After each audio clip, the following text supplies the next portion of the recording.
ndabaramukije munyemerere ndabahe mwiriwe canke mwaramutse bivanye naho muherereye umwe wese utwumviriza ari ngaha mu Burundi canke abatwumviriza bari mu makungu ya kure. Ayo tugiye kugaruka ko turababwira ko umukuru w'igihugu Perezida Evariste Ndayishimiye yashitse mu Burundi agasanga harabaye ibikorwa bidasanzwe, aho uwahoze yabogojwe mu mabanga basanze yasubijwe kuba umushikirizamanza wa Repubulika. Turibaza ese hoba habuze undi hamusubirira ku buryo uyo yabogojwe yagirizwa amabi menshi hadasiguritse yoba yagaruwe mu mabanga. Turababwira kandi ivyo Perezida Evariste Ndayishimiye yaganiriye n'abakuru b'ibihugu bitatu yaramaze iminsi yaragendeye. Ntimuje kure, umwe wese hategerezwa gufyonda sabone amakuru dushize ko agaca abona inotifikasiyo ko dushize ko bishasha. Uwahoze hari umushikirizamanza yagarukanywe mu mabanga inyuma yo kubogozwa. Ico ni ikibazo abatari bake bari kubibaza bagira bati bari babuze uwundi bohashira. Bazikwankana Ferdinand aherutse kugenwa kuba umwe mu vyariho vy'umushikirizamanza muri sentare isubiramwo imanza ya Buhumuza, substitut general près de la cour d'appel do Buhumuza, nk'uko bigaragara mu itegeko nshikiranganji ryo kuwa gatatu Ndamukiza 2026 ryatewe ko umukono n'umushikiranganji w'ubutungane Alfred Ahingejeje. Ibi bintu vyaraye bitangaje abatari bake kubona Bazikwankana Ferdinand yagarukanywe mu gisata c'ubutungane inyuma yaho abogorejwe mu mabanga yahozemwo kubera amanyanga menshi yahoze akora muri ico gisata. Twibutse ko Bazikwankana Ferdinand yahoze ari umushikirizamanza procureur w'intara ya Cankuzo mu ndinganizo ya kera.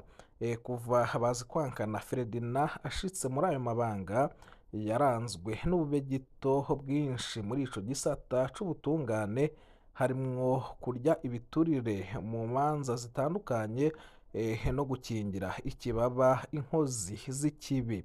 Ikinyamakuru King Umurundi cyarigeze gutanga inkuru ivuga ku manyanga yiwe mu kurekura imbonerakure zari zagandaguye bunyamaswa umunyagihugu yitwa Nshimirimana Leonard kw'igenekerezo rya mbere Ruhuma 2025 ku mutumba wa Bumba, zone Camazi, komine Gisagara.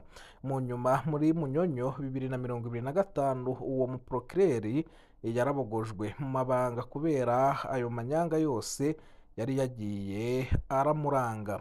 Ico gihe kandi abanyagihugu bo mu Cankuzo bari bashimye iryo bogozwa kuko uwo muprocureri yari yarabaruhije mu gisata c'ubutungane. Tubamenyeshe ko kuva ahagaritswe muri ayo mabanga Bazikwankana Ferdinand atakandi kazi yari bwasubire guhabwa.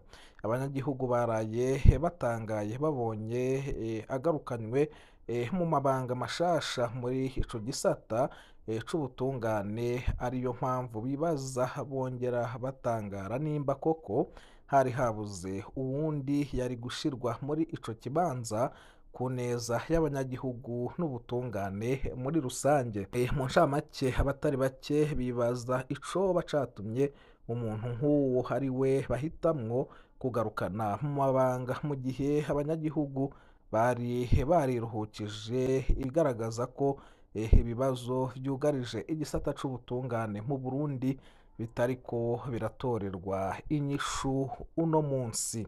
Ivyo vyose bikaba vyabaye mu gihe umukuru w'igihugu yari mu rugendo mu bihugu bitandukanye bigize umugabane wa Afurika ndetse no muri Aziya.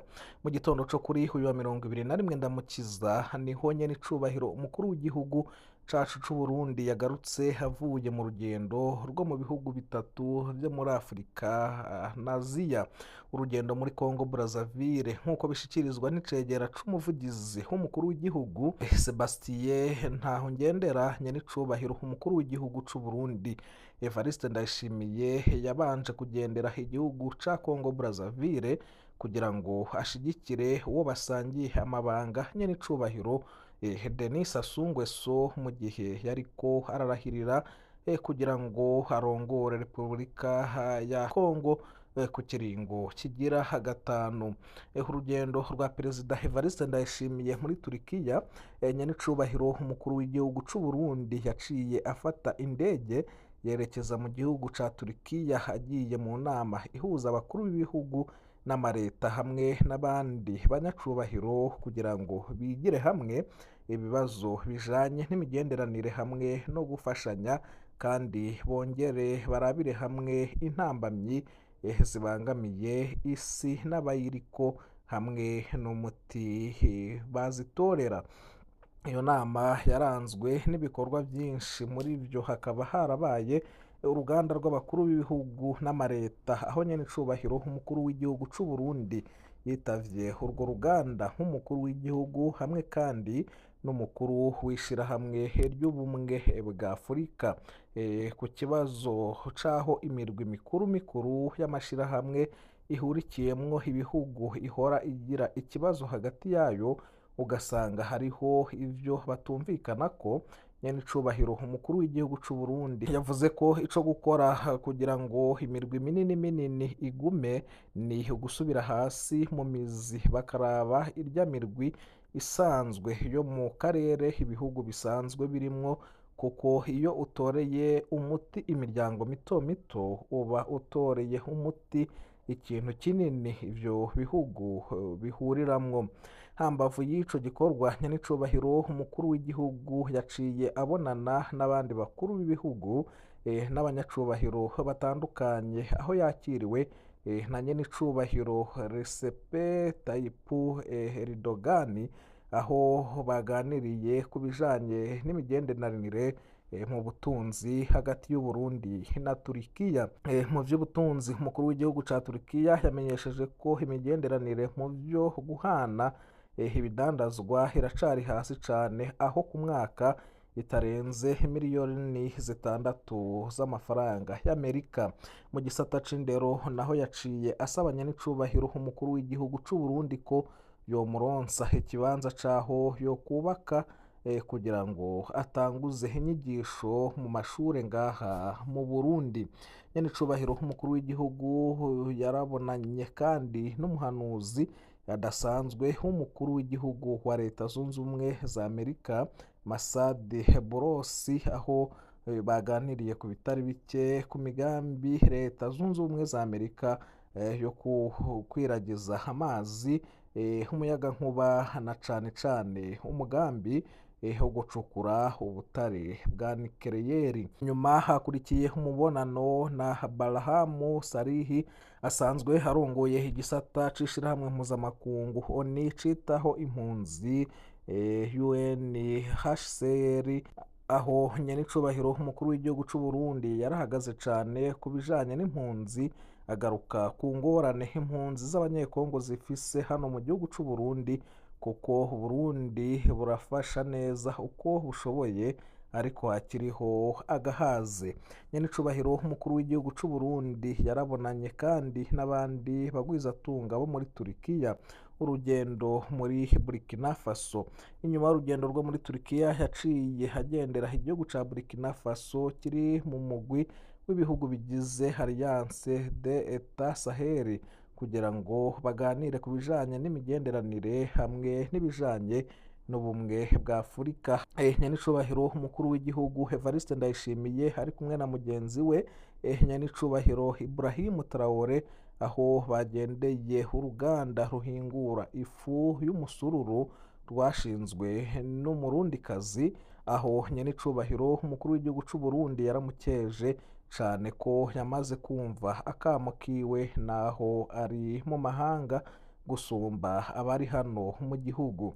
Nyenicubahiro umukuru w'igihugu c'u Burundi yaragendeye kandi ikigo ca leta Fasomebo gisanzwe gihagarariwe na nyenicubahiro Ibrahim Traore gikora ibikoresho byo kubaka amabarabara n'amazu, aho ico kigo catanguye ibikorwa byo kubaka ibarabara rinini rizohuza Wagadugu n'igisagara ca Bobo Diwo Uraso. Icegera c'umuvugizi w'umukuru w'igihugu yarangije amenyesha ko kari akaryo ko kubagara ubucuti no kwiga na cane cane ko igihugu c'u Burundi kiriko kirakora ibishoboka byose ngo gihindure isura y'ubutunzi kizogere kuri yambona kazoza igihugu cifashe muri 2040, igihugu giteye imbere muri 2060. Amakuru yacu tuyapfundikirire kuri iyi nkuru ivuga ko abanyagihugu batabaza Regideso igihe kihaciye ni kinini, intsinga zirebanga hasi. Haboni abanyagihugu bo muri zone Buterere mu gace kahitwa Nyarumanga bashikiriza ko amezi 6 arenze itsinga z'umuyagankuba zirebanga hasi, bitumwe n'amapoto 3 ya Regideso yaguye hasi mu kwezi kwa Nyakanga 2025. Kuva ico gihe abanyagihugu bararindiriye ko Regideso ishika kubitunganya barabura, baguma bahabwa amasango adashika, aho bigeze abanyagihugu bafise ubwoba ku ngaruka mbi zishobora kwiyadukiza umwanya n'umwanya, cane cane ku bana bakiri bato baguma baja gukinira kuri izo nsinga. Ari iyo mpamvu batabaza Regideso ko yonyaragasa kubafasha ku gutunganya neza izo nsinga ku neza y'abanyagihugu bose muri rusange. Ndabashimiye inshuti babanyi twabanye muri amakuru yaragezwe ko amakuru yacu nagasaga. Ndabipfuriza kubandanya muroranirwa n'ibyo muriko murarangura byose. Imana ihezagire umwe wese utwumviriza hari ngaha mu Burundi, abatwumviriza bari mu bihugu bibanye n'u Burundi, abatwumviriza bari mu makungu ya kure ku yindi migabane itandukanye. Mwese ndabipfurije kubandanya muroranirwa n'ibyo muriko murarangura byose.